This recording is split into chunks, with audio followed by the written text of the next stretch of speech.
one person, one family, one business at a time. Schaad Associates is a wealth management investment firm that specializes in taxes, serving as a fiduciary, putting your interests first.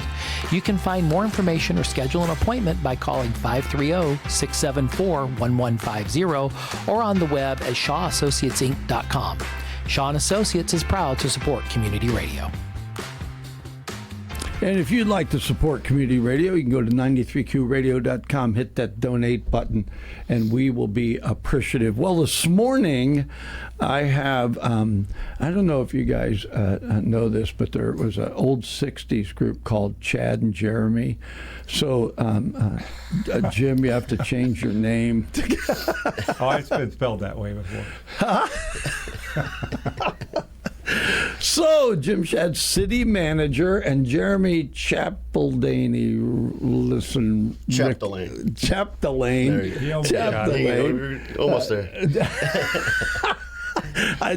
Folks, I told the poor guy he had to change his name to Smith. It was like that. Of course, I'd have to change Fischetti to Jones, so that might work. But yeah, I'm real excited about having you guys on, and then you do public works, Jeramy, and because I'm excited about some of the stuff I've seen right in Marysville that's changing, and we kind of talked off air. Sometimes if people don't see it, right, they're like, well, how come this little spot over by my place isn't fixed? But they don't see the couple of miles of new stuff that you've done.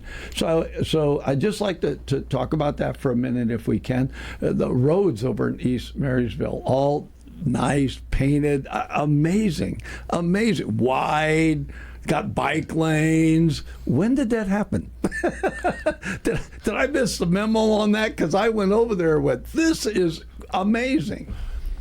I'm going to let Jeramy explain some of the details on this as to when those projects happen, but I will say this started happening probably in 2016. Wow. And what I mean by that is when we had on the ballot Measure C, a tax initiative, and it passed. And one of the commitments was infrastructure, and particularly streets, and that's something that the citizens made very clear, our constituents made very clear that they wanted streets addressed. And so since 2016, and as our funding grew, we've been focused on streets. Our council members in strategic planning have also indicated that infrastructure is one of our core goals. Yeah. And much of the time we're talking about streets. We've done some sewer and storm drain stuff as well, but streets has been a big deal. We've not only used Measure C money to do it, but also have been very aggressive at applying for grant funding, and it's been intentional. I think we've done very well and had some good luck on particularly CDBG funds, and garnishing those through the state. It's federal money, but through the state, they administer it. And we're continuing to aggressively look for grant funding and supplement it with our own funding as we have money. There's never enough money to do everything you want to do. Sounds like my home budget. It is. It's pretty much the same. I came from Fresno, and huge city. Streets, having enough money to do streets is a statewide problem. There's just not enough funding to do it. Street paving is very expensive. I was going to say that because I've talked to different people. We had Sutter County in here, Roads and Bridges, what we're talking about. And I think it was them, and they started telling me about the cost and why you try to keep up on it, because if you have to completely change it, right, if you have to dig down and right, so it's just even trying to keep up, and they said it's probably the most expensive thing on the budget. Well, and Jeramy will talk about this. When you talk about maintaining streets, we do projects like slurry seals on newer streets. And a lot of times constituents say, why are they paving a new street? And we're not really paving a new street. We're sealing. It's like waxing your car, Yeah. almost. Yeah. But you're putting that coat on it to protect it and make it last longer. So we'll be doing some of those.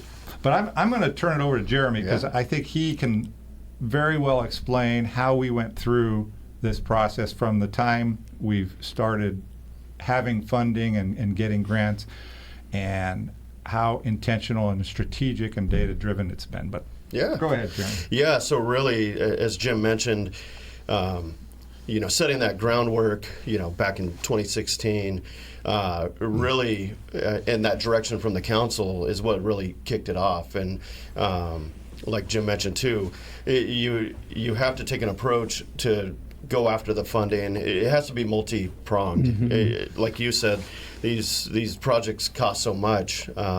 You have to get out there, you have to be active, and you have to be working those programs. It's more than just going after one grant at a time, or it's really going after everything you can, and putting together that program, those priorities, and then working that program really. And that's what you're seeing now that they set that groundwork back in 2016 and have continuously worked on that. You're seeing multiple rounds that are coming together, year after year, that are getting into more of a steady schedule of getting these projects funded, getting them out on the street, and really, putting it into action there. So, okay, I'm just going to ask what I'm thinking, okay? Yeah.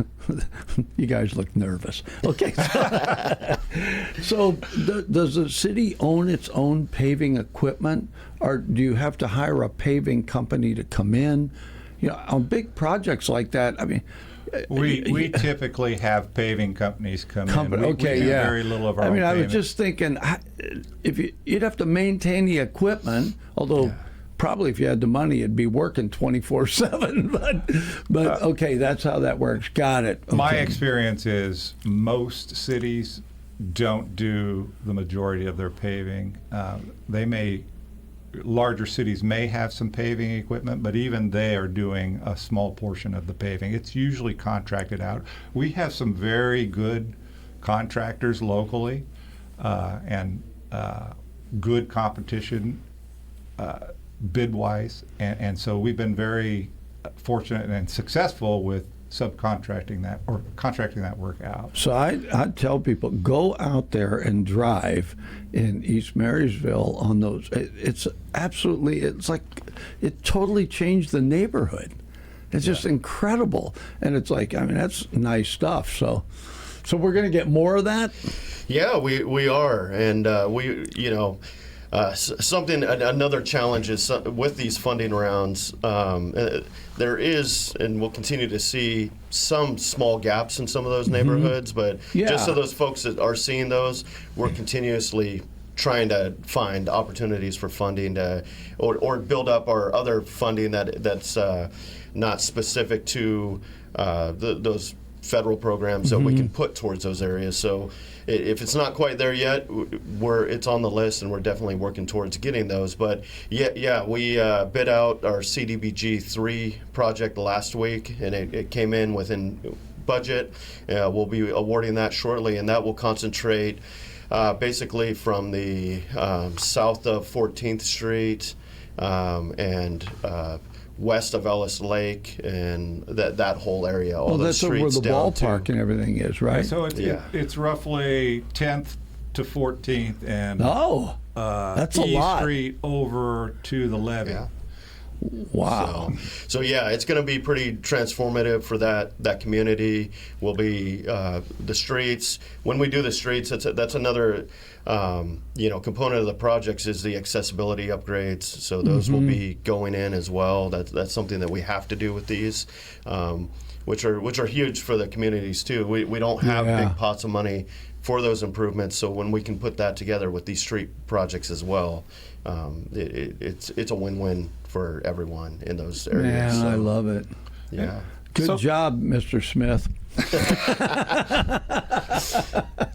Jeramy is also, Jeramy and his team have been very strategic on how we schedule paving, and there's somewhat of a art to this. I believe that. And a science. And so I mentioned before the show that we work with MHM, John Mallon.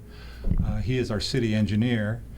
And in the past, they've done a street condition study. And so we know what the conditions of all of our streets are. And that's our first step in looking at a project, is how bad are the streets. And it's called a pavement condition index. And so we tend to focus on the worst streets for rehab, though we oftentimes want to do some maintenance on newer streets just to preserve them so longer. You keep those, and you're not having to have everything go down to gravel. Yes. Right. Marysville's gravel roads. Nobody's ready for that. You know, they're not getting wagons and horses, Jim. Yes. We like cars. We're going to stay with it. That's awesome. But the other part is, most people understand that grants have strings attached. Yep, because they say if you do this, then you must do this. Or they say they define what is eligible, and so we have to kind of match the grant with the area we're paving. And Jeremy mentioned CDBG, that is Community Development Block Grants, and that is administered at the federal level by HUD, Housing and Urban Development, and it is passed through the state HCD, which is Housing and Community Development. It's focused on disadvantaged communities, and they do it by tracts, so census tracts. So gosh, that is a lot. That is a lot. You have to select a census tract that meets their parameters, a low-income, disadvantaged census tract. So when people see that we're paving a certain area with CDBG money, it's because we have limited areas Because that grant covers it. Yeah. So then we're trying to fill other areas in with other grants or our own funding, and so there's a bit of a game saying, okay, how are we going to get what we want done with the funding sources available? And we also work with SACOG down in Sacramento, and they have grant opportunities. So we match those grants up with streets based on their parameters too, and they have a bunch of different flavors. They have just straight pavement grants. Recently, it's called system preservation grants, and we have a local Dan Peterson working on a grant proposal with our staff for that, which will be submitted in the next month or so. Right. And then SACOG also has a lot of opportunity for not just straight pavement grants, but active transportation grants and such. That's where you get the bike lanes and pedestrian facilities.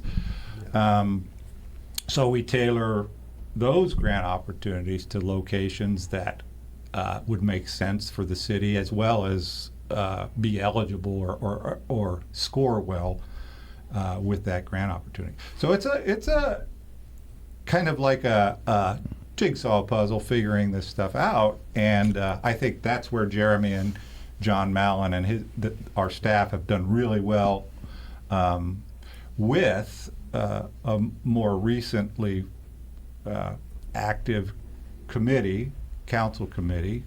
I'm going to give kudos to Council Member Stuart Gilchrist and Council Member Margie Rollins. They are on our Streets Committee, and they are looking at this with us, working with our staff to look at what the best fit is. So let me just ask this. So you're talking about getting the grants from the state. Are you allowed to apply for any grants directly with the federal government as a city, or does everything have to go roundabout? Well, because I think you should tell them our train is going somewhere. So many of them, like CDBG, it is through the state. You don't really have an option. Okay. Some larger cities, they call them entitlement cities, they get money directly from defense. Okay. But most of the time, our sources are usually through either a state agency or SACOG. Okay, makes sense. Yeah, SACOG. Well, I just wondered if you could go direct, because when you're looking for grants, there's government grants, there's private grants, there's all that. And it's like, when you guys go to ask for a grant, you're talking a lot of money to build a road, to repair a road. That's not, cheap. And so I'm thinking, it's just the way I think. It's like, well, if the state gets the money first, do they take? I'm just being honest. Do they take some of it out? Right. That's why I made that comment about our train goes somewhere. Right. Because it's like that funding. If it's designed specifically for roads and that. But I mean, I don't know how it works. But when the federal government gives money, you want to make sure it goes where they said that it would go. And I thought, well, get rid of the middleman. Let's just go to Washington, right? But I understand. So that these elements, these agencies, they have to deal with a lot of different cities. So when you're applying for the grant, for a specific grant, if they have X number of dollars, there could be 10 cities putting in for that same grant. Most of them are competitive. Wow. Wow. The CDBG we talked about was a unique opportunity. Their process was not scored evaluations over the last few cycles. It was based on whoever got their grant in first. And so literally we had a person ready to press the button as soon as the grant opportunity. They're all bleary-eyed. They're on coffee, right? They're like, I'm going to hit the button first. But we successfully received 3 of those. So we pushed the button all at right. the right time. Kudos to the grant writer. They've changed this round to a competitive round, the 4th one we're applying for. So we'll see how that goes. And that's going to be another project proposal in East Marysville. So can I'm not trying to digress, but there's a couple of things I want to ask because I'm downtown. Okay, we are downtown. And it's like, so it would appear as though there's been different things that you guys have tried to do downtown. And I think you have some lighting coming, or you have some projects that are specifically designed for downtown. Are those based on grants as well? So like if there is something that improves our downtown area, because I know we're talking about roads, but not just the roads, but are there other grants that you guys put in for just to... Yeah, absolutely. So I think the one you mentioned is on our D Street project. So it's down 1 block from me. So I'm getting personal now, Jeremy. So that's through SACOG, and what Jim mentioned. So SACOG is one of the agencies that administers those funds. Okay. Where we're part of that 6-county. Agency, and he knows that because he's a mayor. Come to think of it, I always forget that he's like, he's got to come in here and take the mayor hat off and put on the public works hat. But but you get he it. Attends he attends with our mayor and Councilmember Rollins the SACOG meetings on a regular basis, which is huge because we want to keep our finger on the pulse down there if that's where the money's coming from. So if you and Chris come in the same room, you say, "Good morning, Mayor. Good morning, Mayor." You guys have to do Is it the mayor thing? A lot of Thursdays they do that. Well, we do. We got in the elevator yesterday at the meeting, and it was Mayor Boomgarden as well. So it was Mayor. But no, it's. Again, it's the team for all these things, and like you said, the legislative side is another huge part of it, and that was an interesting one you just mentioned because that's one that they're fighting for right now because those funds, federal funds, are collected, and the local agencies are responsible for about 75% of the roads, yet when we get the funding back, we only get back around 17%, even through these grant programs. So there are folks out there fighting for us to try to get more of that funding back as well. But those are coming through. Those are our lobbyists through those different agencies like SACOG. But back to that grant, so that was one of those that came through SACOG for the D Street, and that's a lighting. It's a walkability, oriented. Is that grant secured? Yeah. Okay. So you have that. Got it. We do. I thought you were putting in for it, but no, we have that one. Permitting is always a big thing with these too. Like Jim mentioned, kind of some of the strings attached.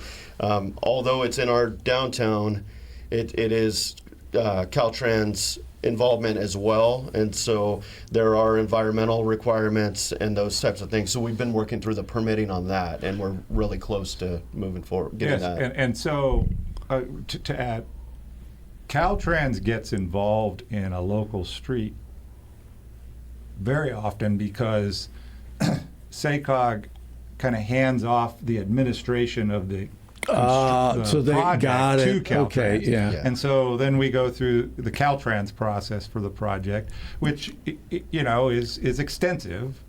So that's been kind of it takes more time to get that done. I think we've also had some fun just with the technical specs. Anytime you start digging up in an old downtown area, it creates lots of unknown stuff. I tell people you go to replace a washer on your faucet, and the next thing you know, you're calling the city to fix the the water out at the street because it's all connected, right? It's like, I didn't know it was that bad. So I'm sure it's the same, and that goes back to infrastructure. Right. So they check it, and then you guys have to make sure you cross all the T's, dot all the I's. Yeah. There's a lot of forms. Well, I don't know if I mentioned this, but even not just me, but nobody I know wants you guys jobs. I'm just saying, right? Your jobs are secure, gentlemen. We're glad you're doing it. So, a couple other projects Sure. in the downtown area, and this is another focus for the city. So we have the paving and the condition of the streets, but we also have the traffic and congestion, and we are very interested in making the downtown area a more livable, walkable community. Gosh, I love that. So that one of our major goals, which we can talk about another day, is more housing downtown, and we're starting to see that, particularly based on Dan's effort. Dan Flores, our community development director, that's one of his objectives for his department is housing, reduce vacancies. But people have to want to be down there, and there's a safety aspect and an enjoyment aspect of just walking down the street, crossing the streets, and feeling safe. So we've got two grants. One is Chinatown EEI grant, which is looking specifically at Chinatown with the thought of creating a Chinatown district that outlines its boundaries and then determines what type of infrastructure improvements, walkability improvements, and aesthetics that we want in that area. And so that's more of a planning community input grant, and that's happening right now, and it's being led by the Chinese community. John Lim is really the lead on that, but the city, it's a grant that passes through the city. The second one we have out to bid right now, right? It's called a Reconnecting Communities grant. It is also through SACOG, and it's looking at the entire downtown area, more so from a safety standpoint and the ability for people to connect from one part of the city to the other. So we're looking at the entire downtown area from 10th all the way down to 1st and E over to A, so to speak, and looking at what we can do to improve the ability and the desire for people to traverse in that downtown area, either by foot or on bikes. And we know we've got congestion issues and speeding issues and running stop All sign right, issues. I'll slow down. So, Gosh, you don't have to convict me on air, Jim. what can we do to control Yeah. the traffic in that area and make it where people feel like they can walk in the downtown? Have you guys, I know you do different studies, have you ever considered creating one-way streets? Every other street the other way. I know some cities do that, and they do that as a traffic issue because it changes the flow of traffic. Has that? I mean, I'm willing to do the study, but you're going to pay for it. But, no, just kidding. Has that ever come up? I think it's come up in the past. It really hasn't surfaced since I've been Until here. I said that. The closest thing I can recall, and it came up again when we had the highway shut down because of the. Oh yeah. Because we essentially did That's create exactly. two one-way streets to get traffic through town, but I haven't seen where we've said, okay, every other street's going to be one way, and there's goods and bads to that. Well, I just wonder if it would change the traffic pattern enough that it reduces the congestion, right? And so I realize one-way streets can be a pain. You know, I get that. It's like, darn, I wanted to go left there where I want to go. My GPS says it's 3 doors down, and I got to go completely around the block. So I realize that it can be an inconvenience. What I don't technically understand, because it is a technical issue, does it actually reduce congestion? Does it create that flow? And like you said, walkability, if it's a one-way street, will people, walk down that street more comfortably as a safety thing because traffic's only coming one way? And so yeah, let me know when you get that study done, Jim. we continue to work on it. Actually, we're looking at those. We are receiving some grants to do pilot programs and those types of things for the more on the performance side. So like Jim mentioned, there's projects out there for preservation as well as performance is more of traffic calming and those types of things. So we are actively working on that. And then, yeah. So yeah, the study we're talking about with this Reconnecting Communities grant, we're telling them what corridors and what streets and what intersections we want them to look at, but it's up to the consultant to identify recommended countermeasures or improvements. Okay. And so one-way streets is an option if they feel it's appropriate. If it can. If it can improve things. Yeah. I mean, I know the alleys are one way, right? Yes. Coming Some through. of them, yes. And which to me, because that's the way I come in. I come in through the alley and go in the back parking lot, and it's like every once in a while, you'll see somebody coming the other way. Like if there's an event. Right? It's like, oh my gosh, don't try to get down that because you got a string of traffic coming in.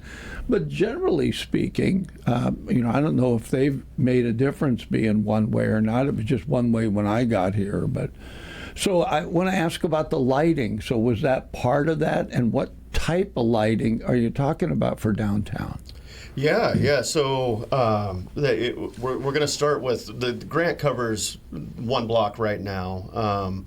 But it is to replace the poles that are there, the lighting poles, the pedestrian lighting, but to extend them high enough that we can also do some pendant lighting across back and forth, and really just make that more inviting out there, as well as add some bollards for the events that we have. I was down that at way. a meeting where they talked about that, which I thought was really interesting. They literally come up out of the ground, so you can create no car traffic. Yeah, and you can block off that's a great idea. Yeah. So ours will be removable or retractable. Some are automatic. In some communities, they're automatic. there's some issues with some of those, but yeah. Well, yeah, because you give it to the wrong person, they're out there stopping traffic. So, yeah. But yeah, it will be. It's something we really look forward to.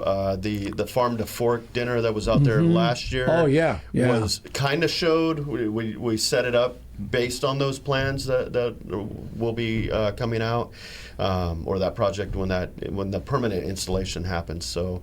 So that's an exciting one. Some of the other ones, the east side of Ellis Lake will be upcoming. We have that project coming out soon to improve that, make that more walkable and enjoyable over there. We're continuing to focus on the west side as well, but that will be through some other grant funding as well. So I have to say it's got to be at times frustrating because you guys have done a ton of work. But everybody doesn't see what you've done, right? Because they may only see the area they're in. And but I just really appreciate you guys coming in and saying, look, we've done a ton of work. Go look at it. You can see we've done stuff. We got a bunch more coming. And every time we get opportunity, we're going to improve the infrastructure, the roads, and everything here in Marysville. And I had heard about the work that was done at the lake, and you even had people that volunteers went out and cleaned up the site. I mean, people care. The people in Marysville care about the city, and so those that have not seen it, go look. Go look. Call City Hall. Well, call Jeramy and ask him, tell me where the projects are so I can go see all the work you've done and then get encouraged for the other areas that are going to be done. When the money comes, we'll get it done. It's like telling your kids, right? It's like all right, I know you want a brand new Corvette, but Dad can't afford that, so you're driving that 1963 Volkswagen until I can, it has to do. Cities are just like anything else. X number of dollars, and you're trying to put it to the best use you possibly can. And we are just in this show talking about streets. Oh, yeah. We have public safety, police, fire, that we always want to make sure everybody's safe, and so we're trying to juggle the funding to provide the best for the community. Yeah.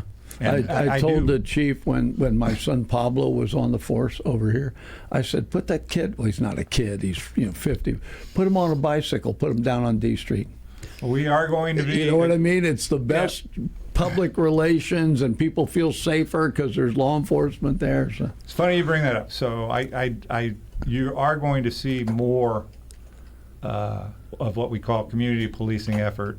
And Chief Nebeda is working on that as we speak. I got a meeting with him right after this to discuss how we get it done. But that... Good morning, Chief. We just want to tell you he's on his way. that is really to get out there, either on foot or bike, and talk to the community, the residents, go door to door, and understand their needs as well as get them involved. Because, my wife was known as Miss Kravitz in our neighborhood because anytime there was any suspicious activity, she would be on it. And I remember Kravitz, you got that from Bewitched, wasn't it? But there's value to that. There's value to those neighborhood watches. Absolutely. And when they report suspicious activities, it makes it easier for our law enforcement. Working together. Working together. So I think we'll see more of that. And then Jeramy was also, you mentioned we're launching and same on this side of things. The more the public engages, the more the more responsive we can be out there. So that's a huge part of this too. And with that, we launched yesterday, really going live today, our citizen engagement portal through our city's website. If there's something that somebody sees, those potholes, those take a picture, trees send it to down. Right now, the last few days and over the weekend, tons of trees are down, limbs are on the sidewalks. So we're really trying to, we're always available to call City Hall and report those types of things too. We have a work order system that tracks all that and make sure we take care of those things. But this is just another tool that folks, if they don't have time to pick up the phone, or they can scan the QR code on the website, or go through the direct link, and it will populate it in our system, and we'll get that work order taken care of as well. Yeah, so when you start getting a lot of pictures from Ralphie, he's my cousin. He loves to take pictures, so it has nothing to do with me. Yeah, but it really helps we can't be everywhere. And there's areas that may not be that active, that we just don't see those things. So we encourage folks to reach out with those items so we can take care of them as well. Well, gentlemen, I want to thank you both for coming on, because if you guys hadn't come on, I'd have been stuck with Dan Flores. And it's like, you wouldn't have got Dan Flores. Dan's on vacation. Europe. He's in Europe. It's like Dan, right? But no, I appreciate it, because actually when I'd come in the office, Jim, I had asked you, because I had seen all that work in Marysville, and asked you, could you come in and talk about roads, and then you grabbed Jeramy. He didn't know he was getting ambushed, right? And it's like, because I'm just so grateful for everything that gets done. It's easy to point, okay, that didn't get done, this didn't get done. Public Works probably could use 25 more people. But we work with what we've got, and I just think it's a good thing for the people of the city of Marysville to see the stuff that has happened, and then be excited about what is going to happen. As you get the funds, you guys are going to do it. Nobody's sitting over there not working. I went over there. You were all working. I went over there. Nobody was drinking coffee. Wait a minute. Dan was. No, just kidding. He'll watch this. I'll get a call, right? It's like, but anyway, gentlemen, thanks so much. Appreciate what you do, and appreciate you taking the time to come on. Appreciate being here. Yeah, thank you so much. This community interview is made possible by Shaw and Associates. I'm Dave Schaad.